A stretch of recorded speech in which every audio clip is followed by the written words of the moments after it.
শ্রীলঙ্কা জিম্বাবুয়েতে মাত্রই একটা সিরিজ খেলে এসেছে, তারা আরব আমিরাতে খুব বেশি প্র্যাকটিসের হয়তো সুযোগ পাচ্ছে না। সেই সিরিজটাতে তারা 2-1 ব্যবধানে জিতেছে। যেই ম্যাচটা তারা হেরেছে সেকেন্ড টি20, সেখানে তারা 100 রানও করতে পারেনি। তাদের ব্যাটিং বোলিং সব মিলিয়ে মনে হচ্ছে এক্সপিরিয়েন্সড একটা সাইড। বেশিরভাগ ক্রিকেটারই অনেকদিন ধরে ক্রিকেট খেলছেন, একসাথে খেলছেন।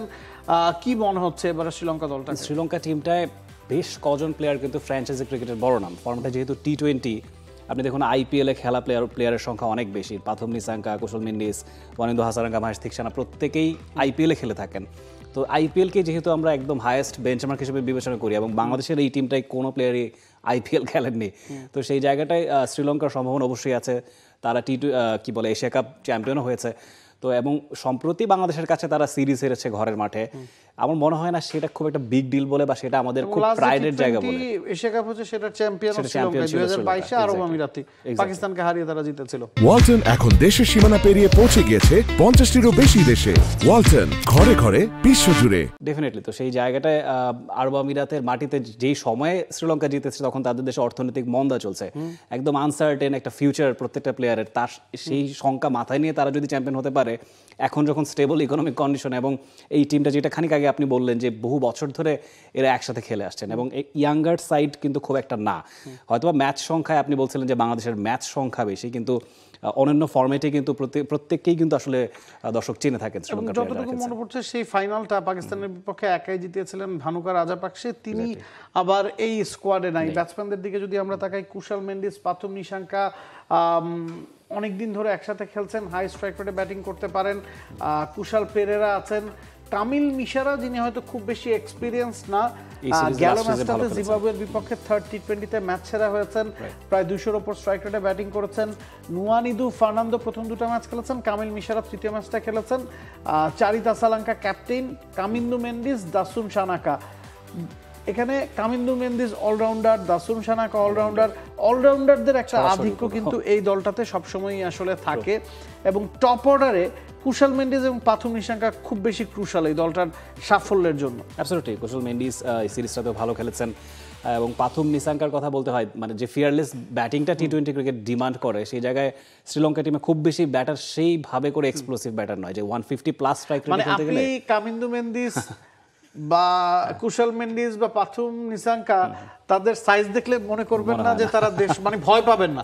150-60 স্ট্রাইক রেটে তারা ব্যাটিং করে না। একমাত্র সানাকাকে বলতে পারেন বিগ হিটার, এছাড়া তো আসলে বিগ হিটারের একটা স্বল্পতা আছে কিনা। ডেফিনেটলি। এবং মডার্ন ডে ক্রিকেটে যেটা খুব নেসেসিটি এবং আমাদের এবং শ্রীলঙ্কার মধ্যে মিল বোধ হয় এটাই যে আসলে পিন হিটিং বা একদম রেঞ্জ হিটিং যেটাকে বলে খেলেই আমরা অভ্যস্ত। এক্স্যাক্টলি। তো সেই জায়গাটায় আপনার কি মনে হয় যে শ্রীলঙ্কা আসলে একাদশটা সাজাবে কিভাবে? যেটা বলছিলেন অনেক অলরাউন্ডার হেভি টিম, কেমন হতে পারে সম্ভব একাদশ? আমরা যদি তাদের স্পিন ডিপার্টমেন্ট দেখি, ওয়ানিন্দু হাসারাঙ্গা ব্যাটিং বোলিং দুটোই করতে পারেন।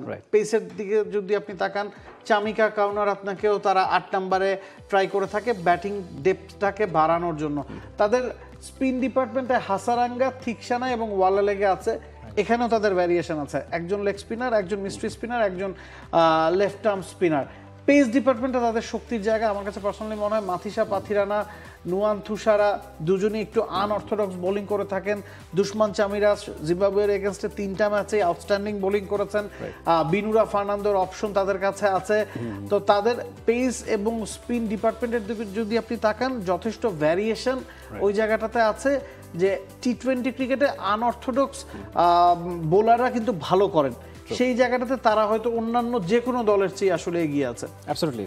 শ্রীলঙ্কার এবং যেহেতু উইকেটটাও অনেক স্পিনারদের বেশ কিছু জায়গায় ফেভার করবে, শারজাতে বলুন, দুবাইয়ে বলুন, তো সেই জায়গায় কোয়ালিটি স্পিন অ্যাটাক বলতে গেলে আমার মনে হয় এই মুহূর্তে শ্রীলঙ্কার স্পিন অ্যাটাকটাই সবচেয়ে ডমিনেন্ট এবং প্রমিনেন্ট হয়ে থাকবে। আমার কাছে ওই জায়গায় মনে হয় আফগানিস্তান বাইফারে গিয়ে, কারণ তারা তো পেসার খেলাই না। আমরা সেই জায়গায় আসবো। তবে শ্রীলঙ্কার সম্ভাব্য একাদশের দিকে যদি আমরা তাকাই, কামিল মিশারাকে হয়তো আপনি খুব ভালো করে চিনতে না পারেন, তিনি হয়তো একাদশে যুক্ত হয়ে যাবেন। Pathum Nissanka, Kushal Mendis, Kushal Perera left hand right hand কম্বিনেশনটা তারা মেনটেন করে থাকে, ওই কারণে কামিল মিশারা হয়তো 3এও ব্যাটিং করতে পারেন, 4এও নামতে পারেন।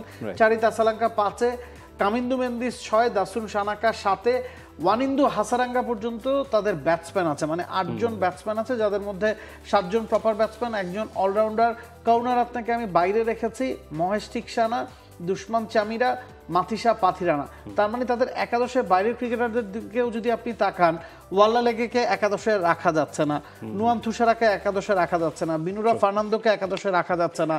এর মানে হচ্ছে যে এই দলটাতে যথেষ্ট ভারসাম্য আছে, ব্যালেন্স আছে, এবং এই দলটার সাইড বেঞ্চও শক্তিশালী। অ্যাবসলিউটলি। এবং শ্রীলঙ্কার কথা যেটা বলছিলেন, ট্রেডিশনালি টি-20 ফরম্যাটটাতে শ্রীলঙ্কা ভালো খেলেই থাকে, এবং তাদের দেশে হোক বা বাইরে হোক বা এই ধরনের টুর্নামেন্টে শ্রীলঙ্কা সবসময় দেখা যায় যে ফাইনালের একটা কেপেবল টিম হিসেবেই থাকে। এবং এবার আসলে আমার কাছে মনে হয় যে শ্রীলঙ্কা ওয়েল ডিজার্ভ, যদি তারা চ্যাম্পিয়নশিপের কথা বলবো না, কিন্তু উপরের দিকে রাখবার মতো টিম কিন্তু শ্রীলঙ্কা সাজিয়েছে। 6 বারের চ্যাম্পিয়ন, তাদের চেয়ে বেশি একমাত্র ভারতই ট্রফি জিতেছে 8 বার।